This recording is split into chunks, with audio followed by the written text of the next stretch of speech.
Cada año en los países europeos y asiáticos crece el número de afectados por picaduras de garrapatas. Para algunos esto significa un par de días de fiebre, pero para otros, parálisis y una discapacidad de por vida. La gente se pregunta por qué infecciones conocidas de repente brotan donde antes ni se oía de ellas.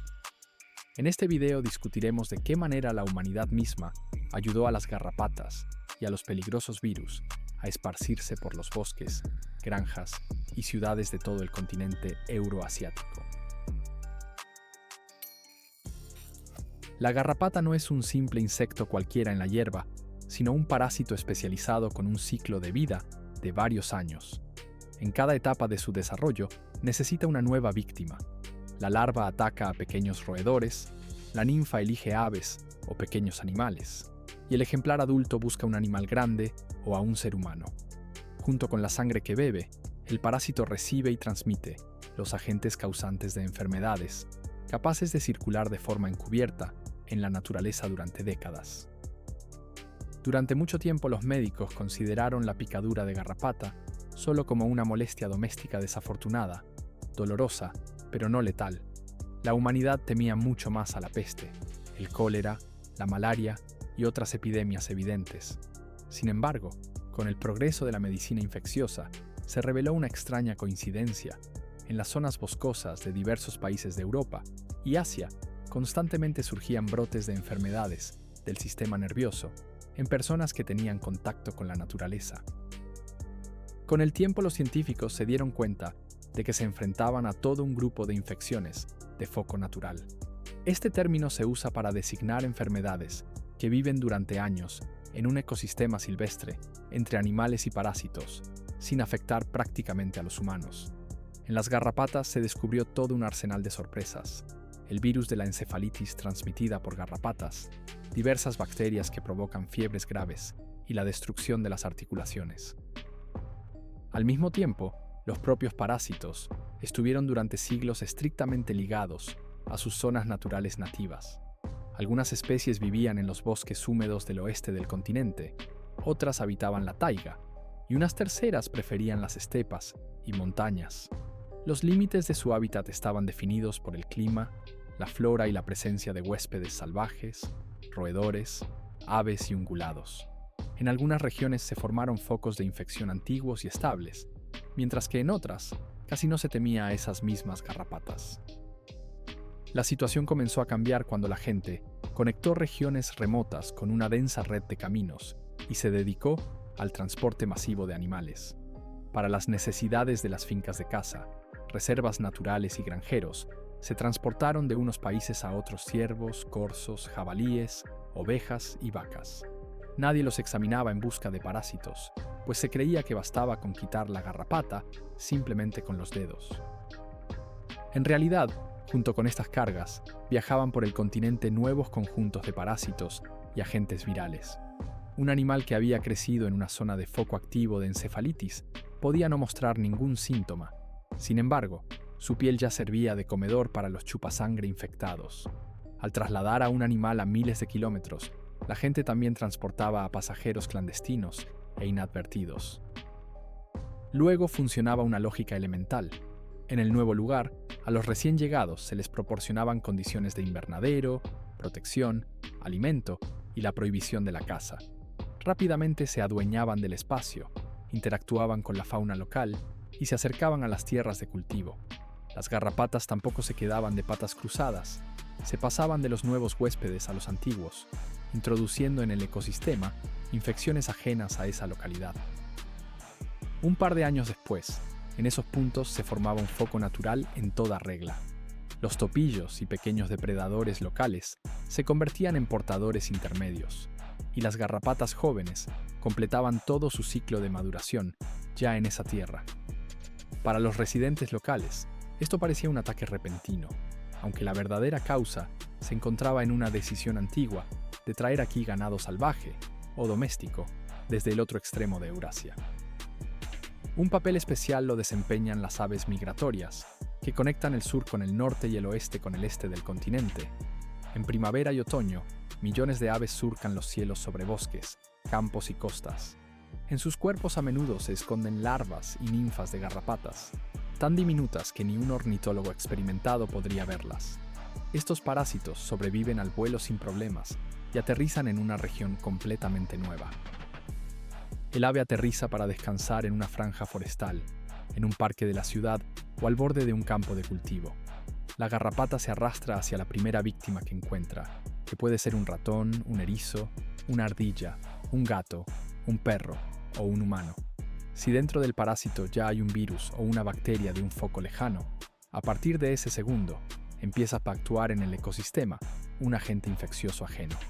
Así, las migraciones naturales se convierten en una autopista de transporte para las enfermedades. El paisaje actual de Europa y Asia es sorprendentemente diferente al de hace 100 años. Enormes macizos continuos de bosques y estepas están divididos por carreteras, tendidos eléctricos, pueblos y megalópolis. Al mismo tiempo, gigantescos territorios de antiguos campos han sido abandonados y se están cubriendo de matorrales y bosques jóvenes. Para los animales salvajes y las garrapatas, esto no es un caos, sino corredores muy convenientes para la migración. Los animales se mueven por estas rutas en busca de comida y refugio, cruzan las fronteras de los estados y llegan a las zonas agrícolas y los suburbios. Las garrapatas no pueden correr rápido por sí mismas, pero aprovechan excelentemente que sus huéspedes están en constante movimiento. Para el chupasangre no existen guardias fronterizos ni aduanas, simplemente se aferra a cualquier animal que deambule a lo largo de una nueva plantación forestal o al borde de un camino. El cambio climático no hace más que acelerar este proceso. En muchas regiones, los inviernos se han vuelto más suaves y cortos, y una capa densa de nieve conserva el calor cerca del suelo por más tiempo. Esto significa que más parásitos sobreviven hasta la primavera, y su temporada de actividad se alarga por semanas adicionales. El verano se ha vuelto más cálido y húmedo, donde antes era demasiado seco, y ahora a las garrapatas les resulta más fácil establecerse allí. No menos importantes son las zonas montañosas, donde hasta hace poco las condiciones se consideraban demasiado frías y duras para las garrapatas y sus enfermedades. Con el calentamiento, las altitudes bajas y medias se han vuelto más acogedoras. Allí ha aumentado la vegetación y la fauna. Los turistas se lanzaron por nuevas rutas y detrás de ellos llegaron las infecciones, que antes se encontraban exclusivamente en los valles y llanuras. Los habitantes de las ciudades también han contribuido a la dispersión de los parásitos. Alrededor de las megalópolis han crecido kilómetros de casas de campo, propiedades privadas, fraccionamientos y zonas de parques forestales. La gente se ha establecido justo en la frontera del bosque y los campos, adoptó perros y comenzó a alimentar a las aves y a los animales del bosque. Para las garrapatas esto es un verdadero paraíso, ya que cerca se encuentran tanto los portadores salvajes como el ganado doméstico y las personas que caminan regularmente por la hierba. Las mascotas se han convertido en un puente importante entre la naturaleza y el hogar humano. Un perro o un gato fácilmente atrapa un parásito durante un paseo por el bosque, en el campo o en un parque de la ciudad. Luego, la mascota regresa al apartamento, salta al sofá, a la alfombra o al cuarto de los niños, y la garrapata puede desprenderse y esconderse en una grieta o en los pliegues de la tela. Así, el chupasangre tiene la oportunidad de picar a una persona que ni siquiera ha salido de casa. A nivel estadístico, todo esto se ve como una expansión lenta, pero extremadamente persistente de los territorios peligrosos. Los mapas de riesgo de infecciones transmitidas por garrapatas se actualizan cada par de años, y en ellos aparecen nuevas manchas, especialmente en las cercanías de las ciudades. Lo que antes se consideraba un bosquecillo seguro para pasear, de repente aparece en los informes de los servicios médicos como una zona de alta incidencia de enfermedades. Aquí es importante entender que no estamos hablando de una sola especie de parásito. En la vasta Eurasia actúa todo un grupo de garrapatas que se han adaptado a diferentes zonas climáticas. La garrapata de los bosques predomina en Europa occidental y central, mientras que la especie de la taiga domina en los bosques del norte y del este. En varias regiones, sus dominios se superponen, y ahí la situación se vuelve especialmente complicada. En las zonas de mezcla de especies, un mismo bosque puede ser el hogar de varias poblaciones de chupasangres a la vez. Muestran actividad en diferentes momentos de la temporada, tienen comportamientos ligeramente distintos y eligen a diferentes víctimas. Esto significa que la amenaza para el ser humano se distribuye de manera desigual. En unos meses, la gente se encuentra más a menudo con un tipo de portador y en otros, con otro. Los gráficos primitivos de actividad aquí ya son inútiles. Una dificultad particular reside en que el porcentaje de garrapatas infectadas también varía mucho. En algunas áreas, 1 de cada 10 parásitos porta el virus de la encefalitis, mientras que en otras, de 100 ejemplares capturados, solo unos pocos resultarán peligrosos. En esto influye un complejo de causas: la cantidad de roedores, la densidad del bosque, la humedad, el historial de migración de los animales y las fluctuaciones climáticas de la última década. Cuando los epidemiólogos registran un aumento de la morbilidad en un área concreta, tienen que mirar mucho más allá que simplemente la cantidad de garrapatas. Estudian los cambios en el uso de la tierra, la aparición de nuevas carreteras y poblados, el crecimiento de la población de animales salvajes y el cambio en las rutas de migración de las aves. Casi siempre, detrás de un brote se esconde una cadena de decisiones económicas específicas del ser humano. Por ejemplo, en una región pudieron haber promovido activamente el turismo de caza.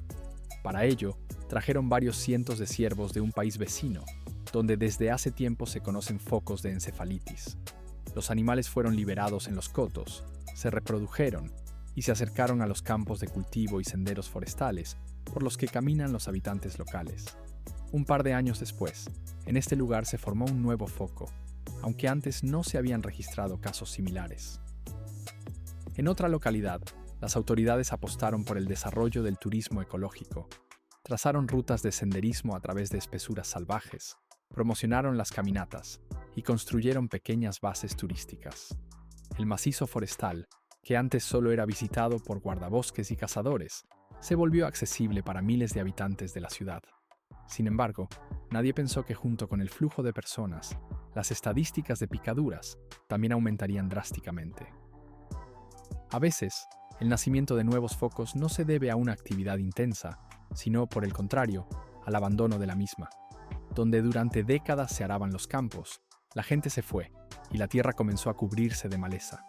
Primero crece la maleza, luego arbustos y arbolitos, y con ellos llegan los ratones y los animales del bosque. Las garrapatas se sienten cómodas allí, pero los habitantes locales todavía perciben ese lugar como un campo limpio, y no como una zona natural peligrosa. En este contexto, también florecen las teorías de conspiración. Algunos aseguran que las garrapatas peligrosas fueron introducidas deliberadamente desde laboratorios. Otros culpan a los desarrollos militares del siglo pasado. Historias como estas se arraigan fácilmente porque ofrecen una explicación simple a una realidad compleja. Sin embargo, el análisis científico demuestra que la mayoría de las veces, los culpables no son experimentos secretos, sino una larga cadena de decisiones económicas cotidianas. Un matiz importante: las garrapatas y las enfermedades que transmiten han dejado de ser un problema exclusivo de la taiga y los pueblos. Cada vez se registran más incidentes en los suburbios, en las ciudades pequeñas y en los parques de las grandes megalópolis. La gente, por costumbre, considera el paisaje urbano como seguro, aunque las franjas verdes a lo largo de los ríos, los jardines antiguos y los terrenos baldíos crean las condiciones ideales para la vida de roedores y parásitos. Al mismo tiempo, es imposible deshacerse por completo de la vegetación, y además sería una tontería. Los citadinos necesitan parques, áreas verdes, malecones. La gente no está dispuesta a vivir en una caja de asfalto. Eso significa que tendremos que aprender a coexistir con el riesgo que representan las garrapatas y otros parásitos.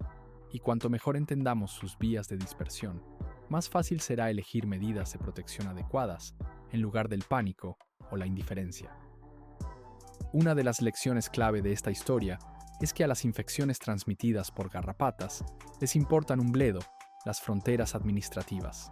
Un virus que ha vivido durante décadas en un desfiladero de montaña puede, con la ayuda de las aves o del ganado transportado, aparecer en un estado vecino en un par de años.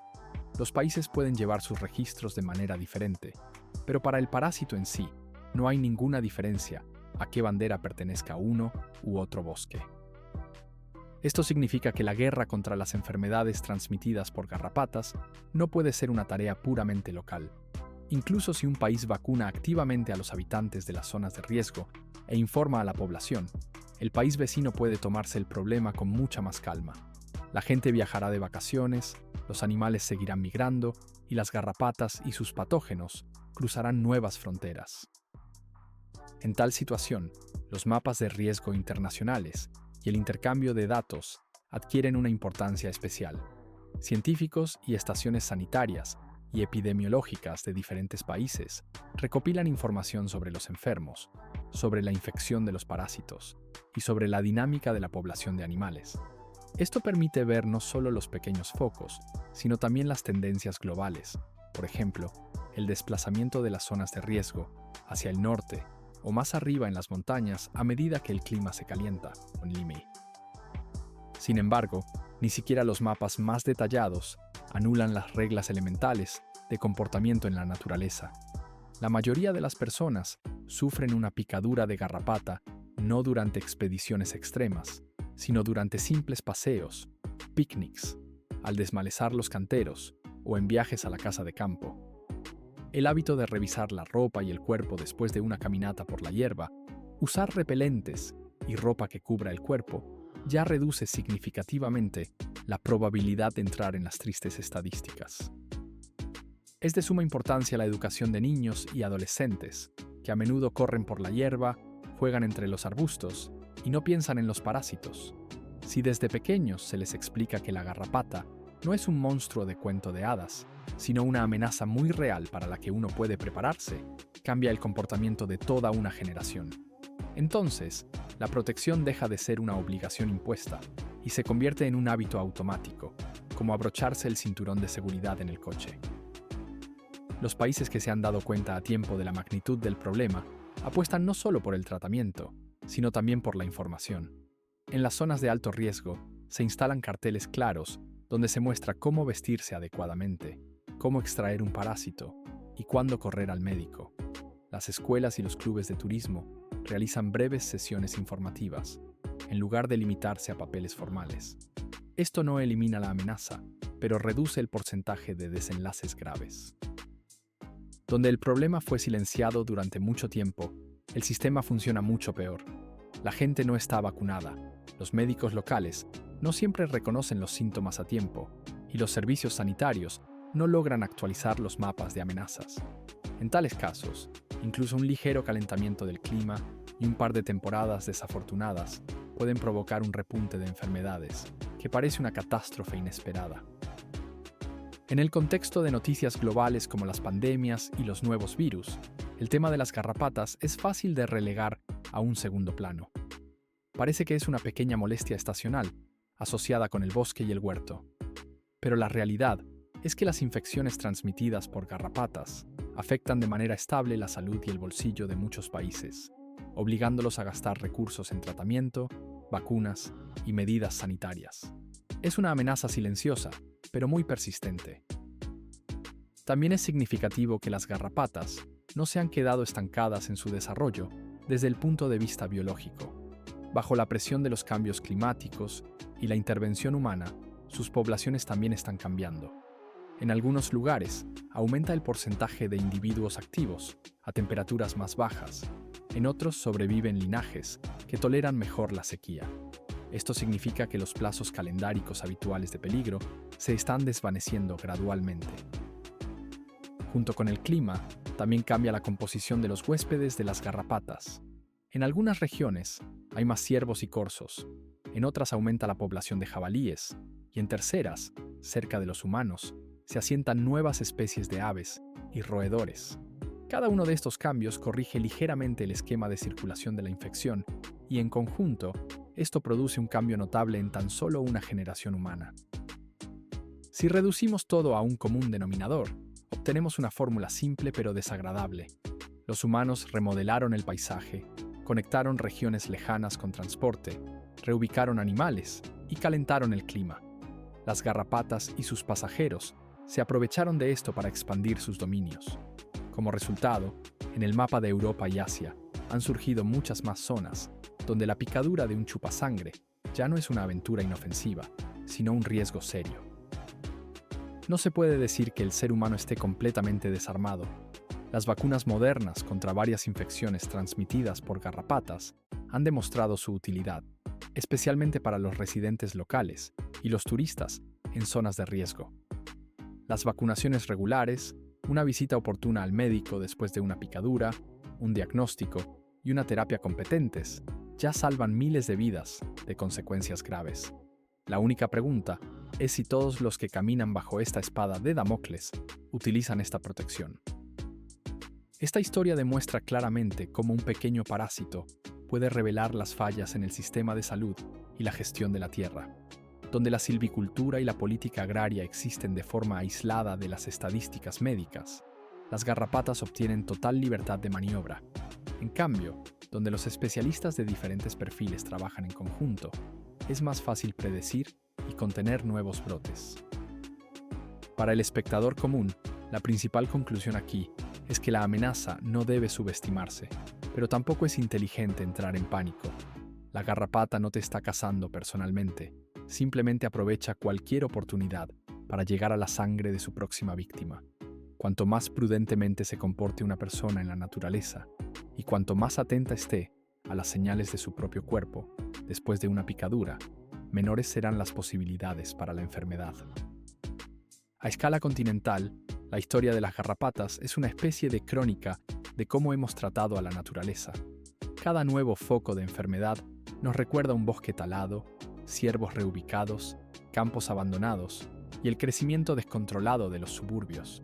Es un mapa de errores y fallos de cálculo, pero al mismo tiempo, una pista de dónde todavía se puede corregir el rumbo, antes de que las consecuencias se vuelvan irreversibles.